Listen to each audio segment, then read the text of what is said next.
প্রিয় স্নেহের ছাত্রছাত্রীরা, আজকে আমি যে বিষয় নিয়ে আলোচনা করব সেটি হচ্ছে তোমাদের যে পলিটিক্যাল সায়েন্সের পেপার রয়েছে CC4 বা GE4 ইন্টারন্যাশনাল রিলেশনশিপ। এই সাবজেক্ট থেকে তোমরা অনেকে রিকোয়েস্ট করেছো স্যার কিছু প্রশ্নের যদি উত্তর নিয়ে আলোচনা করে দেন তাহলে খুবই উপকৃত হই।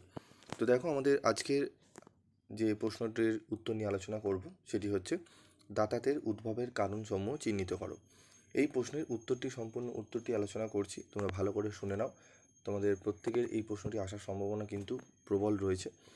প্রশ্নের উত্তরটি তোমরা একটু দেখে নাও। তো দেখো, দাতাতের উদ্ভবের কারণ প্রসঙ্গে প্রথমে আমি আলোচনা করব ভূমিকা। ঊনবিংশ শতাব্দীর শেষ ভাগে এবং বিংশ শতাব্দীর শুরুতে ফ্রান্সে শিল্প বিপ্লব, নগরায়ন ও পুঁজিবাদী অর্থনীতির প্রসারে সমাজে ব্যাপক পরিবর্তন দেখা দেয়। এই পরিবর্তনের প্রেক্ষাপটেই একটি নতুন সাহিত্যিক ও বুদ্ধিভিত্তিক আন্দোলনের জন্ম হয়, যাকে বলা হয় দাতা। এটি ছিল একটি বিচারবোধ ও যুক্তি নির্ভর সভ্যতার বিরুদ্ধে এক প্রকার বিদ্রোহ।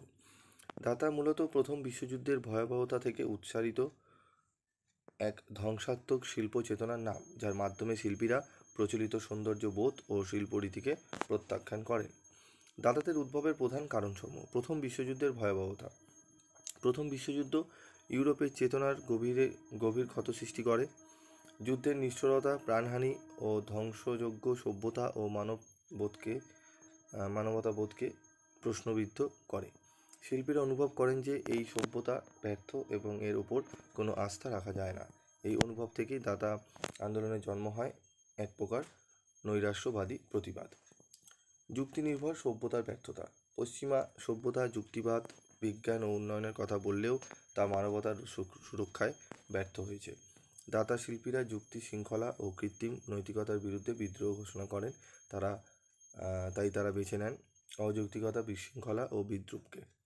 পুঁজিবাদ ও ভোগবাদী সংস্কৃতির প্রতিবাদ। শিল্প বিপ্লবের পর পুঁজিবাদী ব্যবস্থা শুধু উপভোগ ও মুনাফার কথা বলে। মানবিক মূল্যবোধ ও শিল্পের সৌন্দর্য নষ্ট হয় অর্থনীতির চাপে। দাতা আন্দোলন এই বাণিজ্যিকরণ ও পণ্যীকরণের বিরুদ্ধে এক তীব্র ভাষাগত ও চিত্র ভাষার প্রতিবাদ। সাম্রাজ্যবাদ ও জাতীয়তাবাদের প্রতিক্রিয়া। প্রথম বিশ্বযুদ্ধের মূল কারণ ছিল ইউরোপীয় সাম্রাজ্যবাদ ও জাতীয়তাবাদের সংঘর্ষ। দাতা আন্দোলন জাতি, ধর্ম, সীমিত ইত্যাদি প্রতিষ্ঠিত ধারণাকে বিলুপ্ত করতে চায়। তারা বিশ্বাস করত জাতীয়তাবাদ মানব সভ্যতার জন্য হানিকর। শিল্পের প্রচলিত রীতির প্রতি বিতৃষ্ণা। একাডেমিক বা প্রথাগত শিল্পচর্চা অত্যন্ত অনার্বর, সংকীর্ণ ও গতানুগতিক হয়ে উঠেছিল। শিল্পীরা নতুনভাবে ভাবতে চাইলেন, ফলে দাতা জন্ম নিল এক ধ্বংসাত্মক ভাষার। তারা পুঁজি, সৌন্দর্যবোধ এবং শিল্পের সুশৃঙ্খল কাঠামোকে ভেঙে দিলেন। আধুনিক মনোবিজ্ঞানের প্রভাব। ফ্রয়েডের অবচেতন মন এবং স্বপ্ন বিশ্লেষণ শিল্পীদের নতুনভাবে ভাবতে সাহায্য করে। দাতা শিল্পীরা অবচেতন কল্পনা ও উন্মাদনার উপর ভরসা করেন, যা যুক্তিবাদকে অস্বীকার করে। অরাজকতা ও বিদ্রুপের দর্শন। দাতা শুধু আন্দোলন নয়, এটি একটি অরাজক চিন্তাধারা ও বিদ্রোহাত্মক জীবন দর্শন।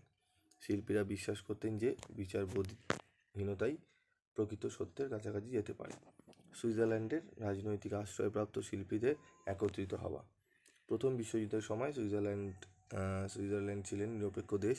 জার্মানি, ফ্রান্স ও অন্যান্য দেশের যুদ্ধ বিরোধী শিল্পীরা জুরিখে একত্রিত হয়। এখানেই 1916 সালে ক্যাবারেট ভলতেয়ার এর দাতা আন্দোলনের সূচনা হয়।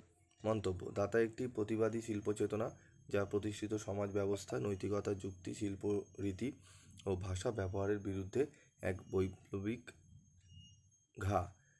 এটি একদিকে যেমন যুদ্ধ ও ধ্বংসের বিরুদ্ধে দাঁড়িয়েছে, তেমনি নতুন ভাবনার দুয়ার খুলেছে, যার প্রভাব পড়ে পরবর্তী আধুনিকতাবাদ ও পরাবাস্তববাদী শিল্প আন্দোলনের ওপর। দাতা শুধু শিল্প নয়, এটি ছিল সমাজ, সংস্কৃতি ও রাজনীতির বিরুদ্ধে এক বিস্ফোরণ।